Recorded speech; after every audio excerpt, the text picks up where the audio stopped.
সাংবাদিক ভাইয়ের প্রশ্নের পরিপ্রেক্ষিতে উনি জিজ্ঞেস করেছেন কোনো রাজনৈতিক দলের সাথে আমার কথা হয়েছে কিনা, যারা এগুলো করছে বা আমাকে অ্যাপ্রোচ করেছে কিনা। কেউ আমাকে অ্যাপ্রোচ করেনি।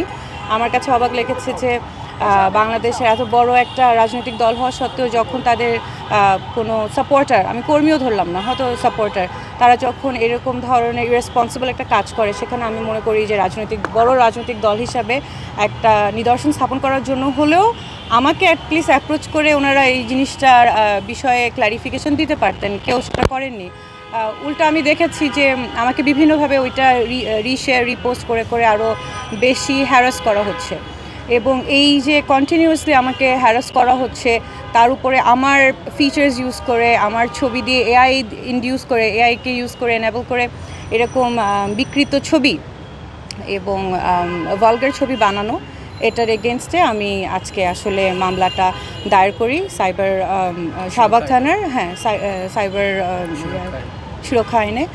তো আমার যেটা কথা হচ্ছে যে এই মামলাটা আপনি জিজ্ঞেস করেছেন যে কেন করেছি বা করলাম, অনেকবার চিন্তা করেছি আদৌ মামলা করব কি করব না, কি করব। আমার আসলে জুলাইয়ের পরবর্তী সময় থেকে এরকম বিভিন্ন সময়ে আমাকে নিয়ে বিভিন্ন ধরনের কন্টেন্ট আপনারা অলরেডি দেখে ফেলেছেন, যেগুলো আপনারাও জানেন, অন্যরাও হয়তো বুঝে যেগুলো ফেক।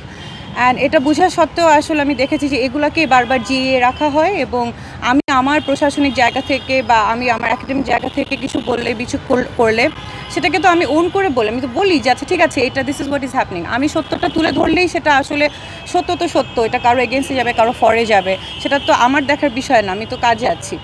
তো এটাকে ইউজ করেই, যেখানে আমার কোনো রাজনৈতিক সংশ্লিষ্টতা নেই, আমি কোনো রাজনৈতিক দলের সাথেও না, আমি একটা সাধারণ শিক্ষক, সেখানে আমাকে সেই 1 বছর ধরে এগুলো কন্টিনিউয়াসলি চলেই যাচ্ছে, এটার কোনো আসলে প্রতিকারও আমি পাচ্ছি না, কোনো শেষও হচ্ছে না। মামলাটা একদম লাস্ট মোমেন্টে এসে আমার আসলে ধৈর্যে আমি মনে করলাম যে এটা তো শুধু আমার সাথে না, আমার সাথে দাঁড়িয়ে থাকা ঝুমা, সালমা, উমামা, মনসুরা, আমাদের madam Salma Ferdous madam, Lutfa madam, কে বাদ আছে? কোনো কেউই বাদ নাই আসলে। সেক্ষেত্রে হেমা, মানে আমরা দেখলাম যে যখনই মেয়েরা তাদের জায়গা থেকে তাদের কাজে এগিয়ে যেতে চায় বা সত্যের পথে এগিয়ে যেতে, তখনই আসলে তাদেরকে নিচে নামানোর জন্য এভাবে সেক্সুয়াল হ্যারাসমেন্ট, অনলাইন বুলিং, এগুলো চলতেই আছে। তো আমি মামলাটা করেছি, ইটস এ মেসেজ। আমি তো বলেছি যে যারা অজ্ঞাতনামাও আছে, পরবর্তীতে যদি এগুলো কন্টিনিউ করে তারাও এই মামলার মধ্যে যেন চলে আসে। এই জিনিসটা আসলে আমরা ভয়ও পাওয়া উচিত না, যেটা আমি 1 বছর ধরে অ্যাভয়েড করে গিয়েছি যে হ্যাঁ ডাই ডাউন করে যাবে, সব কিছু মিটিগেট হয়ে যাবে, হয়তো একটা টাইমে যে এগুলো আর থাকবে না। আমি দেখেছি আসলে হয় না, ওরা আমাদেরকে উইক মনে করে এবং কন্টিনিউয়াসলি এটা করতে থাকে, হুইচ ইজ ওয়াই আমি মনে করেছি যে it is time to step up. আমি আসলে আমার জায়গা থেকে আমি মামলাটা করব। আমার মিডিয়ার কাছে একটা রিকোয়েস্ট আছে, এটা আমার কাছে খুবই দুঃখজনক। আই থিঙ্ক আমি একলা না, আমার সাথে যত নারী শিক্ষার্থী আছে যারা পলিটিক্যালি অর সোশ্যালি অ্যাক্টিভিজম করে, তারা সবাই একই জিনিসের আসলে ভিকটিম হচ্ছে। সেটা হচ্ছে যে খুব বিকৃত ক্যাপশন দিয়ে ছোট ছোট ক্লিপস করে খুব ইরেলেভেন্ট জিনিসপত্র আপলোড করা হয়। এটা আসলে আমাদের জন্য খুবই আনকমফোর্টেবল, এবং মানে এটা এক ধরনের হ্যারাসমেন্টও।